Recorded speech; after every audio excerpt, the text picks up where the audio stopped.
thanks for that. Thanks for the opportunity to talk today, especially on my birthday. It's all very exciting. So, we've got a long-standing relationship working with the Cardiff FC Foundation, and we really wanted to have a collaborative approach to developing an impact-led strategy for the work that they do. And that really involved kind of three key areas, and one of them was a theory of change development. Then we moved on to an indicator framework, and then a measurement tool bank. We also provide the online system Views, where they capture all of this data. But I think the important thing is to kind of highlight the culture shift that came along with this piece of work, and how the insight and the data actually shape development and progress of the work of the foundation. So just to say a little bit about substance. So a lot of people in the room know who we are, some people may not, but we're a research and technology company. We were established in 2005, and we predominantly work with charities in the sport for development sector and health and youth sectors. So we really try to help organisations tell the story of the work that they do through really robust and compelling data. And we allow them to tailor their delivery really in terms of responding to the needs of their communities and understand what outcomes it's likely are going to happen because of the piece of work that they design. So we help organisations measure success against really important programme aims and objectives, and rather we want to step away from we've been asked to collect this piece of evidence for a funder. We want to allow organisations to understand what's important to them and their communities, so that they're designing programmes of work and interesting activities that are relevant to their participants.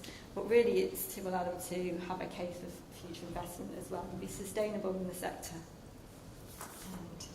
And some examples of some of our key current clients, and I think we've got some in the room today. So obviously we've got Street Games we work closely with, Swansea City Community Trust, English Football League, Ospreys as well. So a range of organisations, not all in the sport for development sector, but predominantly in that sector.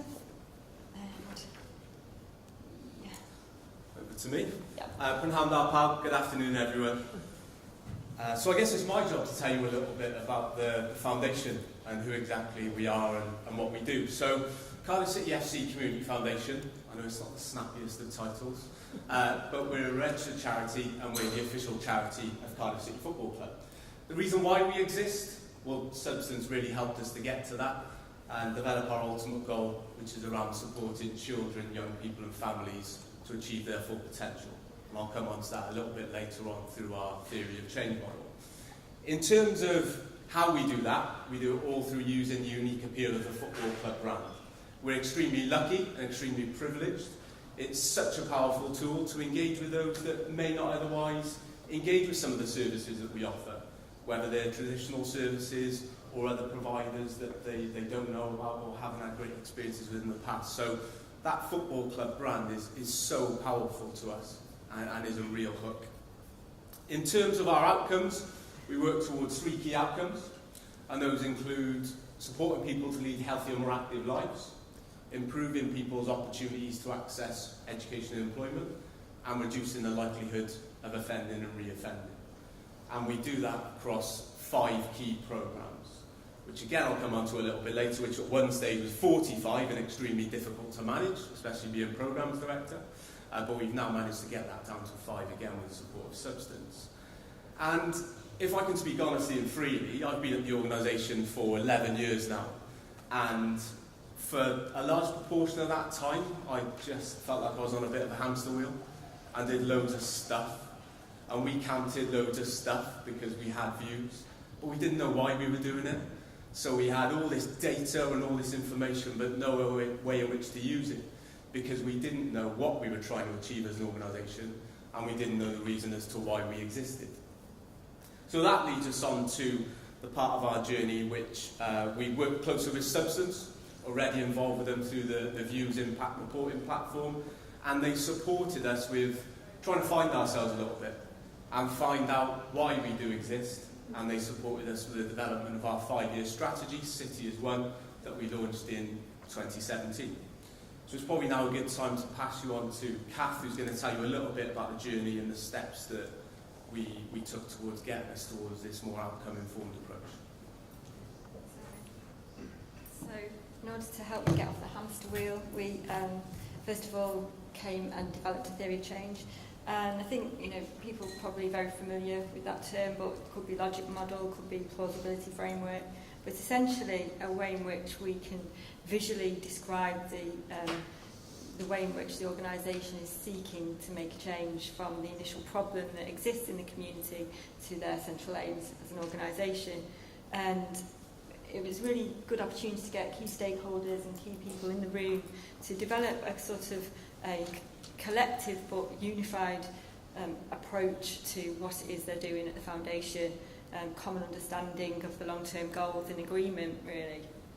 And it was important to step back from it and just understand why we're doing this work, and why is it we've designed these programmes around these key areas, and try to understand what the intermediate outcomes need to happen for us in order to get to the central aim. And then really consider what resources we might have and what activities we might want to do. So it's a bit of a mapping exercise, but it sort of visually allows us to see quite instantly, the whole array of work that we're doing, and sometimes look at gaps and look at where there may be areas of work where we need to kind of look at. So it's testing the assumptions. So speaking to the foundation, saying, okay, if you're going to work in this way, this will happen because are these logical assumptions? Is it based on evidence? Can we, stand up in front of people and say we are doing this? So it was really kind of testing the foundation, really, and pulling apart the work that they do. And at the end of that, we've got a neat model, which really kind of, you probably won't be able to see it there, but from the left, it's an identified problem. And the problem here is the impact of inequality on health, education, employment outcomes in South Wales. So that was the problem that the foundation felt that they really wanted to address. And the goal here was that more children, young people and families in South Wales achieve their full potential. Now, we realise that that's an overarching huge thing to impact on, and we need to break that down into kind of realistic and achievable and measurable outcomes. And so we've got the long-term outcomes and the intermediate outcomes. And then we look at the activities so that we can start to see where the work that we're doing actually fits in along that journey, and where there might be need for further developmental programmes to be kind of designed. So once we've got the outcomes frame, the theory of change model, and what I'll say about that is it is kind of evolutionary and changes and the things that maybe add to it at different times. It's really important then to think about developing an indicator framework, because we want to really consider kind of what are the success factors. So if we are going to be measuring outcome one, which is healthier, more active lives, what would success look like and what measures are important to us? So there may be KPIs that certain funders might be looking for, but there may be things that we think are really important under that heading that we want to try and kind of measure. So, for example, the third one, reduce rates of offending. Indicators of success for that might look like increasing opportunities in participation in safe environments, safe activities in high crime areas at times where we know crime occurs with a certain population. So it's kind of driving our delivery through with our outcomes-focused model. And I'd say the levels of measurement, really, we'll move on to this next, but there's three kind of key areas that we might want to measure the indicator framework. And, there's lots of public data, there's third-party data that we can interrogate and look to that doesn't involve the foundation going out and collecting, but we are going to use as an indicator of success. So we might look at public health data, we might look at crime statistics, we might look at the supporting the active lives data for certain areas. And then there's the management data that you'll all be collecting in terms of programme delivery, so where you're delivering who to, you've got registers, numbers, all your output data and basic management tool data. And then the third thing we looked at was the assessment data. So this is really building an assessment of the outcomes that our beneficiaries are hopefully going to achieve. And that's when we come to the third stage, which is really about developing a suite of measurement tools. And those tools varied, and I'd say, some of them are validated tools that have been used across sectors traditionally for a long period of time and are standardised, measured. Some are things that the foundation have been using and are really good examples of accurate measurement tools. And then there were some that we just decided to pilot in a way, just making sure that they were age and audience appropriate. And what happened then was we created this huge bank of questions into this question bank so that people in the team could say, I'm delivering this piece of work and I think it might have these outcomes. I'm going to choose 2 or 3 of these questions because I know that they've been looked at and had a robust kind of approach towards developing them. So we didn't say, here's a huge bank of questions, can you go and ask every single young person that comes through the door? But it was there really as a bank of really reliable data. And then we spoke earlier about the views platform. So Cardiff have got views, but what we did then was we went away and configured their account around their new framework so that they could try and develop more meaningful data around how they're reaching their organisational goals. The question bank questionnaires sit within that framework as well, and maybe you can say a bit more about that. Yeah, of course. So in terms of the system, we use that for all of our data anyway, in terms of capturing our quantitative data, but also our qualitative data now. So it's really straightforward. All the questionnaires are in the system, and as soon as the young people or beneficiaries that we're working with answer those, at the click of a button, maybe a couple of clicks of a button, we can actually get a report come out of the system from that to show that the difference that we have been making to these people. So it's been really functional for the team. It keeps all of our data in one place. We were talking earlier about trying to consolidate where we've got all our data being held, obviously with GDPR, but also just staff sanity. So this was a real welcome addition for us and moved us away from bits of paper and other such ways in which we were capturing the difference that we were making to people's lives. So Kath started off right at the top of the presentation talking about the change it made in terms of culture to the organisation. And there's probably some people in the room that can sort of back me on that I've known for quite some time, that they've really seen a genuine difference in the team and the way that the team talk about the work that the organisation do.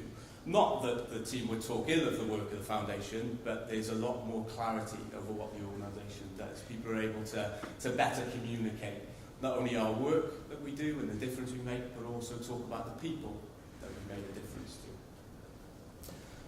So there's a couple of key things I want to highlight on this really as part of our journey, is that we set out not because our funders are becoming more outcome focused. So some of our largest funders, yes, they do really want to see the tangible difference we're making to people's lives, and understandably, based on their investment.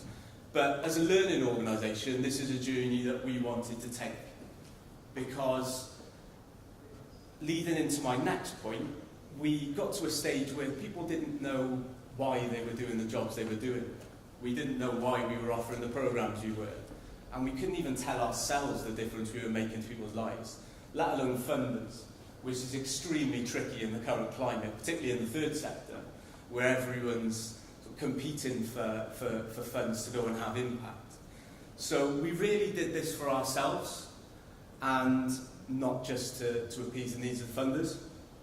And where it got us to is it allowed us to really simplify our offer and simplify our work. So I started off in the initial slide saying that the organisation offered 45 programmes across multiple work streams, probably around 3 to 4 years ago. We then were able to shrink that down to around 30 or so, and now we're meeting with our board tomorrow for final sign-off.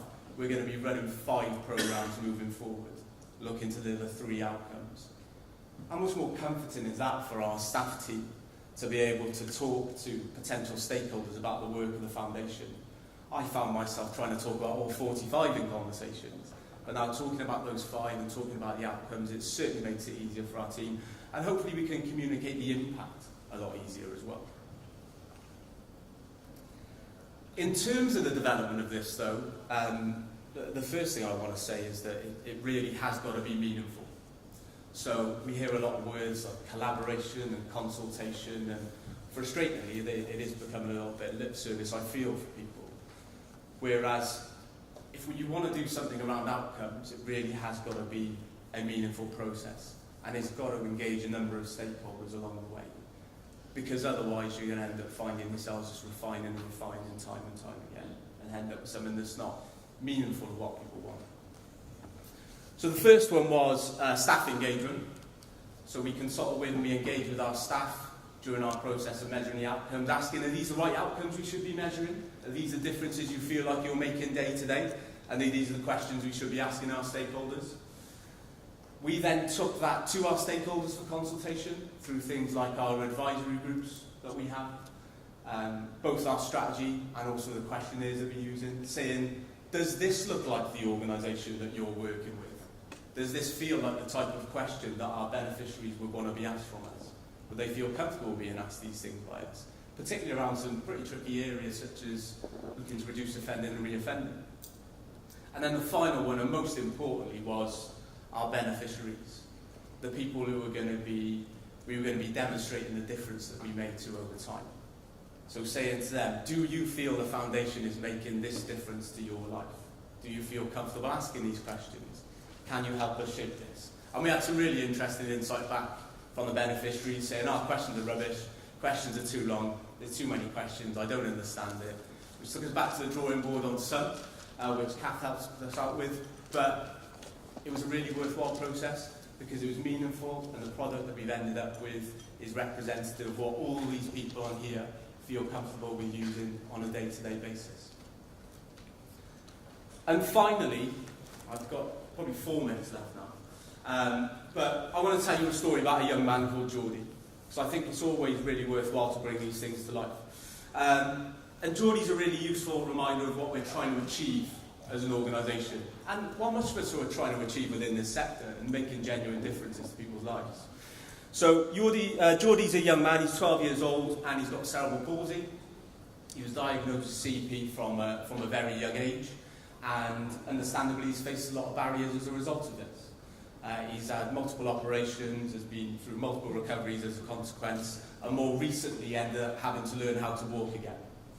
Geordie's been a participant on our disability project within the foundation for a number of years now, and I really want to try and use Geordie's story to illustrate some of the theory of change that Kath touched upon earlier. So, in terms of the process, obviously, it wasn't easy, but in terms of getting to our problem, we know that people like Geordie will face inequalities. Having a disability, it might be an inequality of participation, opportunity, understanding, which can ultimately impact upon his health. So when we were coming up with a theory of change, we were really keen that our work was focusing on those that are feeling the impacts of inequality, but specifically looking at health, education, and employment. From that problem then, we thought, well, what's the solution that we want from this? What is our ultimate goal? So that's where we looked at, well, what we really want from this is more children, young people, and families, specifically in South Wales, achieving their full potential. And where Geordie fits into this is Geordie, at this moment in time, had the potential to face some challenges around his health, based on inequalities brought around due to his disability. So we knew that we wanted him to achieve his full potential. And we knew that in terms of that long-term outcome, and what we really wanted to achieve with Geordie in the end, was him leading a healthier, more active life. And one of the differences that we knew we could make to Geordie in that respect was by increasing the amount of physical activity that he participated in. And there's another one that links in there around life skills, which we also worked on with Geordie. To do that, we put on regular weekly sessions for Geordie, pan-disability sessions, where he could participate in activities with other young people living with a disability. And the way in which we made that happen was through taking the insight and evaluation through focus groups from children, from parents, from experts in the area, to make sure that our offer was right. Making sure we had the right people that would allow us to demonstrate that impact. Making sure we got the right partnerships to make those referrals into us. And ultimately, and in Geordie's case, what made the biggest difference was the brand of Cardiff City Football Club. So a young boy with CP coming along on a Sunday morning, working with Cardiff City Foundation coaches in their tracksuits, going to the House of Sport facility and training where the first team train on occasions. It was absolutely massive for him. And what that helped us to do in terms of capturing these outcomes then is we were able to make a difference to Geordie in terms of his physical activity. So he was able to take part in more physical activity. We were able to improve his life skills. So he reported back feeling more confident, feeling more resilient, put in his own words, and better able to deal with challenges that life would throw at him. And his mum actually said that through the work that's been provided and way in which we've used the insight and the outcomes to shape our work, that Geordie's been given a gateway to sport, activity, and most importantly of all, confidence through the work that we've provided.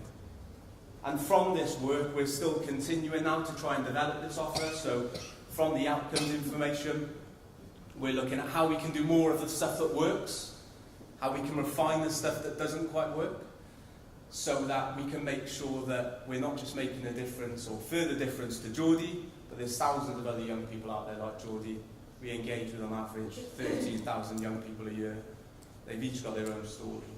And through this work with Substance, we want to continue to have an impact on people just like Geordie. Thanks.